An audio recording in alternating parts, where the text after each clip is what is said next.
What would you do if you were alone in your classroom after hours and then you see one of your students outside just smiling at you? This is Scared with Jess, and today's story is about a high school teacher who says that she used to have a student and something was very wrong with him. I taught high school English for 7 years, and I need to say this first. I know what a creepy kid looks like, and I know what a troubled kid looks like. This was not that. This was something else. It started last fall, a few days before I was supposed to leave for a short vacation. We got a new student that Monday, a senior boy, and a late transfer. The counselor walked him in during first period, and the second I looked at him, I felt sick. He looked wrong, not just pale, but gray. The skin under his eyes was so dark it looked bruised. He didn't glance around the room the way the new students usually do. He didn't look embarrassed or nervous. He just stood there staring at me while the counselor talked. And then he sat down and kept staring. Not at the board or his paper, but at me. I told myself he was just angry about switching schools, but it kept happening. Every day. If I turned around while I was teaching, his eyes were already on me. If I looked up from my desk, he was watching me. If I passed him in the hallway, he'd stop walking and turn his head toward me. By Wednesday, other students had noticed. One of the girls in my third period laughed and asked if he was my cousin because, in her words, he looks at you like he knows where you live. I laughed it off in front of them, but that stuck with me. The day it happened was Thursday. I had to stay late grading papers because I was leaving the next morning and didn't want to come back to a pile of work. By the time the building emptied out, the hallway outside my classroom was dark except for those weak motion lights farther down. My room was near the end of the corridor, and one whole side of it had narrow windows looking out into the hall. During the day it was nice because it let in light, and after hours it made me feel exposed. I was halfway through a stack of essays when something moved past the glass. Fast. Not someone walking by, more like something low and quick, like it had rushed past the windows just out of sight. I looked up so fast, but the hallway was empty. I sat there listening, trying to tell myself it had to be the janitor, or maybe a shadow from outside, even though I knew the janitor pushed a loud cart and never moved that quietly. Then I heard tapping. Slow, one tap at a time against the glass. I turned my head, and he was standing outside the window. That student. He was smiling at me. I shot up so fast from my chair it slammed into the bookshelf behind me. I yelled that he wasn't supposed to be in the building anymore and that school was over, that he needed to leave right now. He didn't react. He just kept smiling. Then he turned and slowly walked out of view into the dark part of the hallway. I grabbed my phone and bag immediately. I wasn't staying there. I started shoving the essays into a folder, and that's when I saw what was written across the top page. Then the next one, and then the next. Every single paper had the same sentence scrawled across the top in thick black strokes. Don't go home yet. I know for a fact that wasn't there before. I had already graded half of them. I left the stack where it was and went straight for the door. The hallway outside was empty. No footsteps or voices, nothing. Then the motion lights at the far end of the corridor started clicking on one by one, coming toward me. I couldn't see anyone there, and then I heard the tapping again. Not in the hallway, inside my classroom. I turned around, and he was standing behind my desk. I know how impossible that sounds. I had not opened that door. There was no other exit, but he was there, hands hanging at his sides, smiling at me. Only now I could see something was wrong with his face.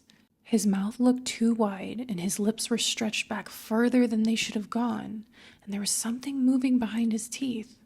Not his tongue, but something black and shifting, like smoke pressed against the inside of his mouth. I fumbled my keys out and unlocked the door without taking my eyes off him.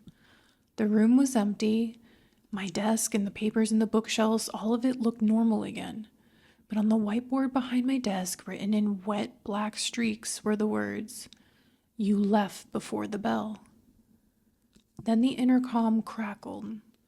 No announcement, just a burst of static. And the final bell rang. It hit every hall at once, loud enough to make me flinch, loud enough that I felt it in my chest. The second it stopped, I heard desks scraping across the floor in the classrooms around me, chairs dragging back, and slow at first, but then all together like a whole building full of students standing up. I backed into the hallway and looked through the little square window of the classroom across from mine. Every desk was occupied. Rows and rows of students sitting perfectly still in the dark. All of them had his face. I don't remember getting to my car. I know I dropped my keys twice, and I know I called the police from the parking lot and sat there sobbing while they searched the building. They found nothing. No student, and no papers, and no messages on the whiteboard like I said. The next week I went to the counseling office and asked about him. I asked for his name and his transfer records. The counselor looked confused and told me there had never been a new student placed in my class that week. She said the counselor I remembered bringing him in had been home sick all week. I quit at the end of that semester. Sometimes I still hear the bell in my sleep, and every now and then, right before I wake up, I see rows of faces in the dark, all smiling the same way, waiting for me to start class. Anyway, good luck sleeping tonight. What would you do if the same creepy old lady kept showing up in your apartment building's laundry room, but none of your neighbors have ever seen her? This is Scared with Jess, and today's story is about someone who says that something happened to them in their apartment building's laundry room, and she doesn't think it was a human. I used to live in an old apartment building with a basement laundry room that always smelled like wet concrete and something sour underneath it. The room itself was small. 4 washers on one wall and 4 dryers on the other, 1 folding table in the middle, and a cheap plastic chair shoved into the corner near the utility sink. Nobody ever sat in it until I started seeing her. The first time I went down around 10 at night because that was the only time the machines were usually open. She was already sitting there when I walked in, an elderly woman, thin as wire, filthy white dress with gray stains all over it, bare feet, her hair hung down in strings like she'd been out in the rain and never dried off, and the skin under her eyes looked dark and sunken, and when she smiled at me, I could see the brown little teeth and swollen gums. I remember thinking she must have dementia or maybe lived with family in the building and wandered down there. I smiled politely and she didn't say anything. She just watched me load my clothes. The second time I saw her, she spoke.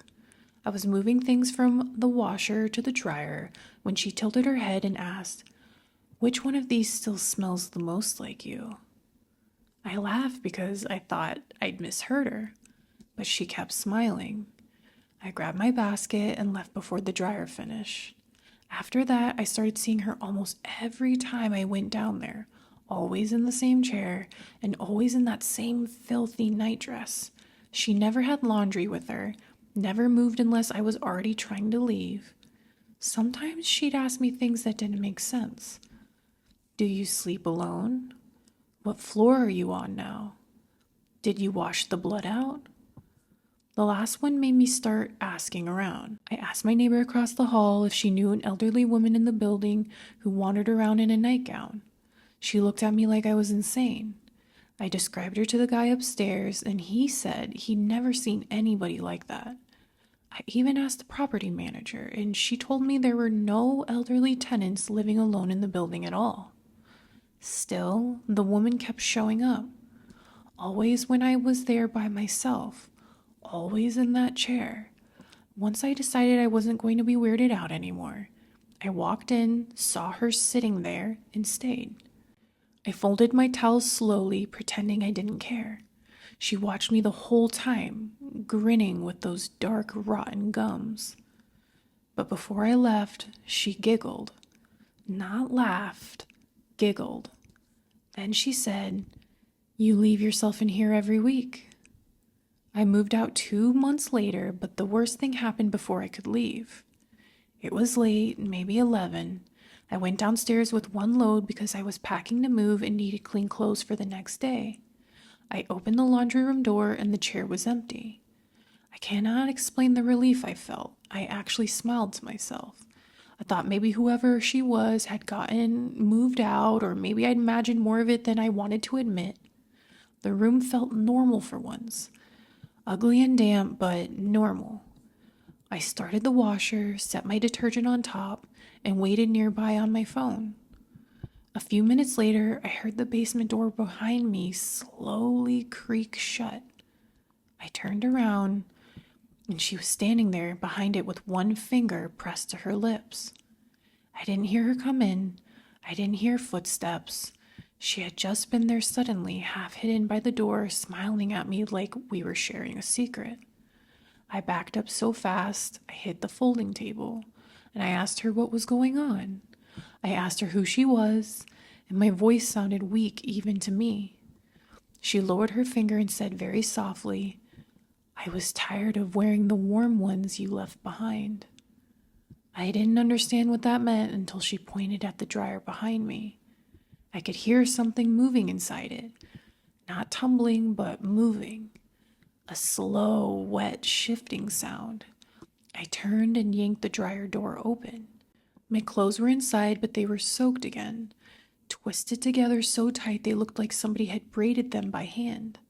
In the middle of them was a pair of underwear that wasn't mine, dark and damp at the waistband.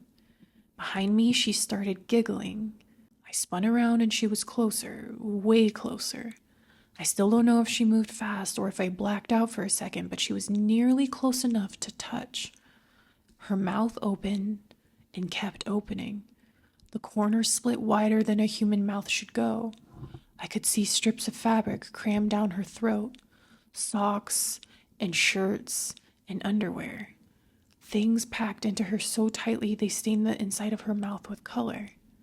Then I saw something pale caught between her teeth. Skin. A thin strip of skin. She said in a voice that didn't sound old anymore, "You leave yourself in here every week." All 4 washing machines slammed on at once. The lids rattled, water started spilling all over the edges of the floor. The room filled with that hot detergent smell, except underneath it was something metallic and rotten. I ran for the door. Before I got there, something caught the back of my shirt collar and jerked me hard enough to choke me. I felt a mouth against my ear, not biting, but breathing in like it was smelling me. I tore loose somehow and got out into the basement hall. I remember screaming the whole way up the stairs. One of my neighbors opened his door when I hit the 2nd floor, and I shoved past him into my apartment and locked myself in the bathroom. He went downstairs with another guy from the building to check. The laundry room was empty. No old woman, nothing.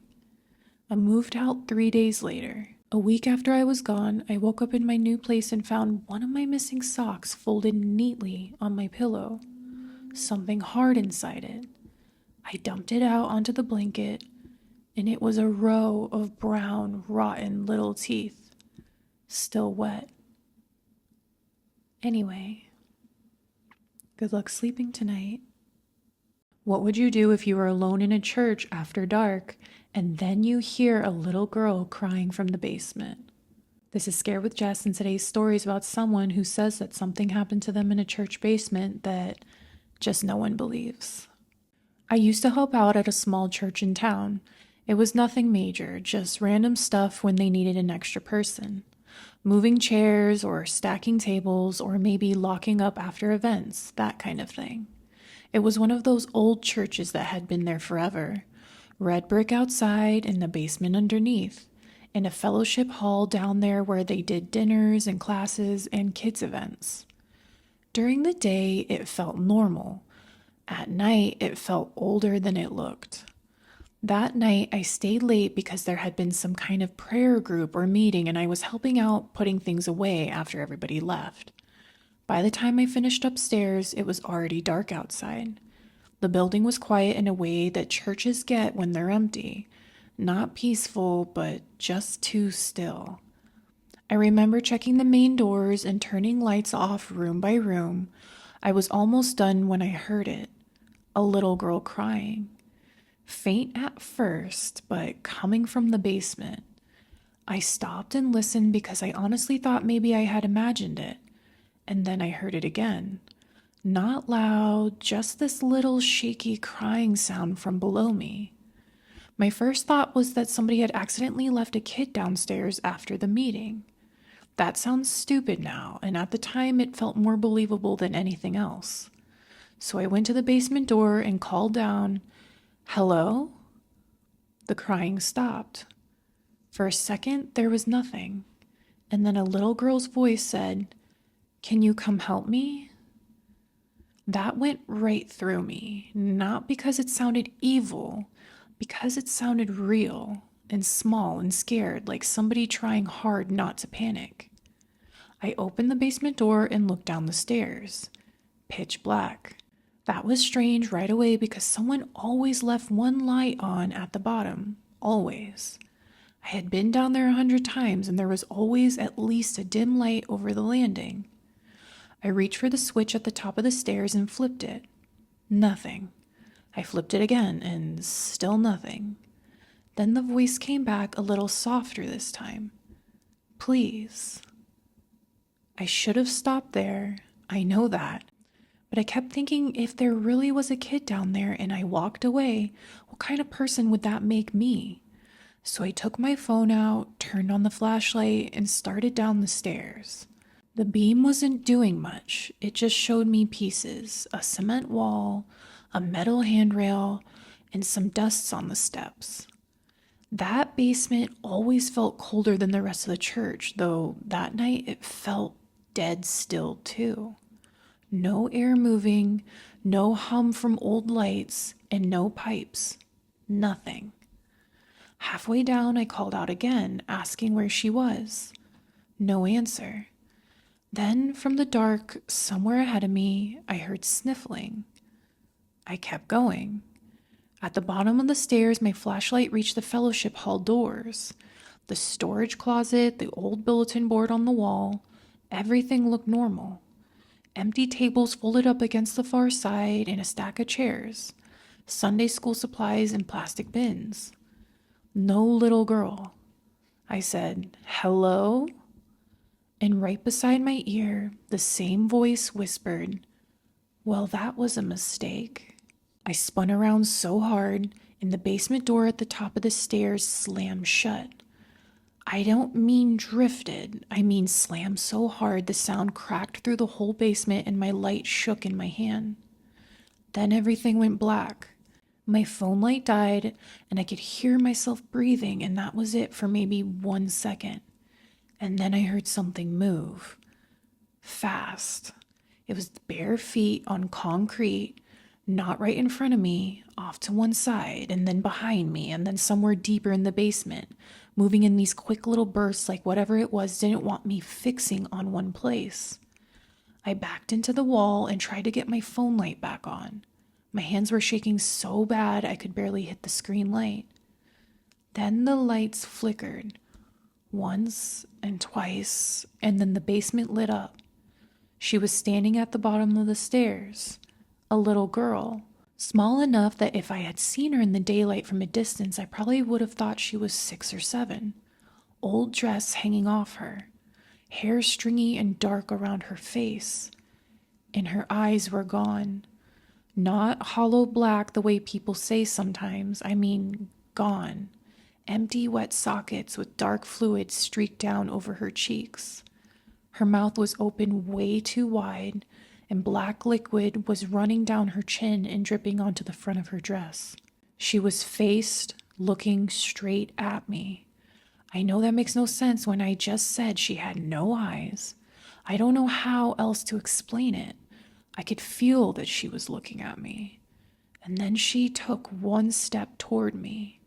I ran. I didn't try the lights. I didn't look again. I hit the basement door so hard going up the stairs that my shoulder was bruised the next day. I got it open, bolted into the hallway, and ran straight outside. I called 911 from the parking lot because I was panicking too hard to think of anything else. I remember trying to explain it and hearing myself sound insane. I said I thought somebody was in the church basement. I said I heard a child. I said something was down there. And the police came and they checked the whole building, but nothing. No one in the basement, no signs of a break-in, no kid, no blood, no footprints. They asked if I had fallen asleep in the church, asked if I had been drinking, asked if I had maybe heard something outside and worked myself up. One of them was nice about it, which almost made me feel worse.